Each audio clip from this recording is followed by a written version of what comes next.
कौशल्या के दो बेटे थे, राम और श्याम। कौशल्या के पति का अच्छा बिजनेस था और वो भी एक अच्छी गृहस्थ महिला थी। बेटे बड़े हुए और पिता के साथ बिजनेस करने लगे। लेकिन एक दिन, पिताजी मैं फैक्ट्री जा रहा हूँ। ठीक है बेटा, शाम को भी ले जा साथ। रहने दे पिताजी, नई नई शादी हुई है, थोड़ा घूम फिर ले, फिर तो काम ही करना है ना। और क्या, राम ठीक ही तो कह रहा है। अब दोनों बेटों की शादी हो गई है, आप चिंता ना करें, दोनों समझदार हैं।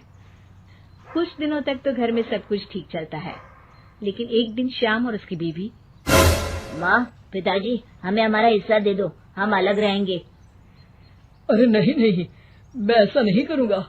बड़ी मेहनत से मैंने ये बिजनेस खड़ा किया है, जीते जी तो मैं इसका बंटवारा बिल्कुल नहीं करूँगा। नहीं करूँगा? ये कैसी बात होती है पिताजी? क्या सारा जीवन में जॉइंट फैमिली में रहूंगी? अरे पर बेटा, हमारे घर में इतने नौकर चाकर हैं, न किसी चीज की पाबंदी है, फिर क्यों अलग होना चाहती हो? एक साथ जीवन कितना अच्छा लगता है। हर कोई हर किसी के लिए हर किसी के साथ खड़ा होता है। अरे बाप प्लीज, ये सब बातें करके वक्त जाया न करो। पिताजी आप नहीं देंगे तो मैं कानून का दरवाजा खटखटाऊंगा। तभी वहाँ राम आ जाता है। पिताजी कोई बात नहीं, आप इसे इसका हिस्सा दे दीजिए। हमारे घर की बात बाहर जाए ये ठीक नहीं। और हाँ, मुझे पिताजी के कपड़े वाला कारोबार चाहिए जिसमें मुनाफा ज्यादा है। लेकिन एक वही तो कारोबार है जिससे हमारा घर अच्छे से चल रहा है, बाकी तो हम अभी एस्टैब्लिश कर रहे हैं बेटा। देखिए पिताजी, वो कुछ मैं नहीं जानता, घर चले या नहीं, मुझे बस चाहिए मतलब चाहिए। हाँ। सब श्याम को समझाने की कोशिश करते हैं, लेकिन वो मानता ही नहीं। ठीक है, अगर तुम्हारी यही मर्जी है तो यही सही, लेकिन मेरी भी एक शर्त है, ये लेकर तुम इस घर में दोबारा कदम नहीं रखोगे। हाँ हाँ, तो रहना भी कौन चाहता है? अरे कैसी बातें कर रहे हैं जी, मैं कैसे श्याम के बिना रहूंगी। आप ठीक है माँ, चलो हमारे साथ रहना। लेकिन बेटा, मैं परिवार के बिना भी नहीं रह सकती। अरे यार, मैं श्याम के बिना नहीं रह सकती, मैं परिवार के बिना नहीं रह सकती, तो हम क्या करें? तभी वहाँ राम की बीवी आ जाती है। देखो, तुम माँ को समझने की कोशिश करो, सारा जीवन उन्होंने परिवार के साथ निकाला है, यो घर टूटना किसी को अच्छा नहीं लगता। परिवार साथ रहने का नाम होता है। ओह, ये ज्ञान की गंगा किसी और दिन बहाना, टाइम लेकर आऊंगी मैं। फिलहाल तो हमें जाना है, चलो ना श्याम। दोनों घर से अलग हो जाते हैं। राम और उसके पिताजी एक नया कारोबार नए तरीके से शुरू करते हैं। राम, ये फूड बिजनेस इतने फायदे का सौदा होगा मैंने तो कभी सोचा ही नहीं था। पिताजी, ये आपकी कड़ी मेहनत और सही नीति के कारण संभव हुआ है। घर के सारे एक साथ बैठकर खाना खा रहे होते हैं कि तभी आज श्याम की बहुत याद आ रही है। क्या तुम में से कोई मुझे उससे मिलवाने ले चलेगा? कोई जरूरत नहीं है।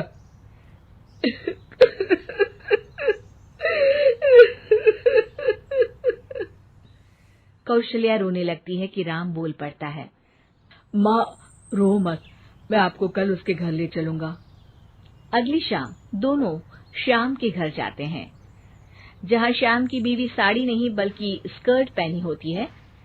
साथ में उसका भाई और माँ भी होते हैं। अरे आप लोग आइए आइए, मेरी माँ और भाई भी आए हुए हैं यहाँ पर। अब श्याम कहाँ है, वो दिखाई नहीं दे रहा। श्याम को देखने के लिए आंखें तरस रही है। अरे माँ जी, वो ना आज थके हैं तो सो गए हैं। अरे ये तुम्हारे भाई के हाथ में हमारे बिजनेस की फाइल क्यों है? क्यों है मतलब? परिवार का है, काम तो संभाल रहे हैं।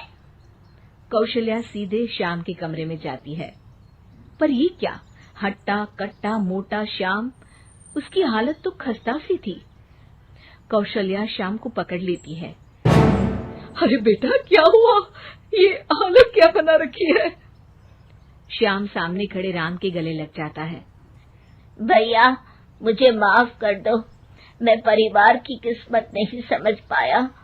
और आपके खिलाफ हो गया। अरे पर हुआ क्या है? तब पीछे से श्याम की बीवी आ जाती है। होना क्या है और होगा क्या? कैसी बातें कर रहे हैं आप? चलिए ड्राइंग रूम में, मैं आप लोगों के लिए चाय नाश्ता बना देती हूँ, फिर फुटो यहाँ से। श्याम उन लोगों को बताने ही वाला होता है, लेकिन उसकी बीवी और भाई के आ जाने के कारण वो कुछ नहीं बता पाता। जब राम और कौशल्या वहां से जाने वाले होते हैं तो श्याम बोल पड़ता है।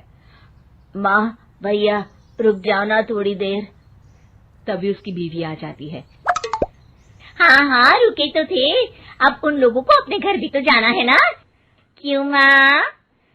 दोनों वहां से चले जाते हैं, लेकिन रास्ते में माँ और राम दोनों के ही दिमाग में श्याम की बेचारे वाली तस्वीर घूम रही होती है। राम, क्या हाल है श्याम का? मजे कर रहा होगा जिसके लिए वो अलग हुआ है। नहीं नहीं पापा, श्याम की हालत काफी खराब है। ये बोलकर वो सारा किस्सा पिता के सामने रख देता है। ये डर मुझे था, इसलिए मैंने श्याम को अलग तो कर दिया था, लेकिन भविष्य के लिए एक डोर अपने ही हाथ में रखी थी।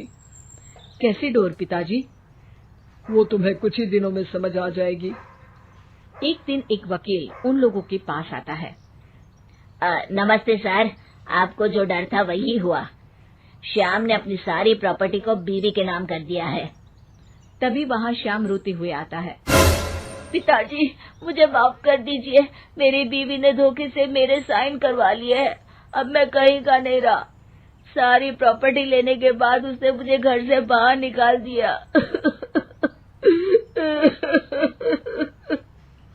कोई बात नहीं बेटा, तुझे अकल आ गई, यही बहुत है। लेकिन आपका मेहनत से बनाया कारोबार मेरे कारण चला गया। मैंने कोई कच्ची गोली नहीं खेली है बेटा। तभी वकील बोल पड़ता है। आपकी कोई भी प्रॉपर्टी आपके पिता और भाई के साइन के बिना आप किसी को नहीं दे सकते। इसी शर्त में आपको वो कारोबार दिया गया था। अरे वाह पिताजी, आप ग्रेट हो। वैसे भी इतनी मेहनत से खड़ा किया हुआ कारोबार मैं ऐसे ही किसी को थोड़ी ना दे सकता था। और बेटा, सुबह का भूला शाम को वापस आ जाए तो उसे भूला नहीं कहते, श्याम कहते हैं।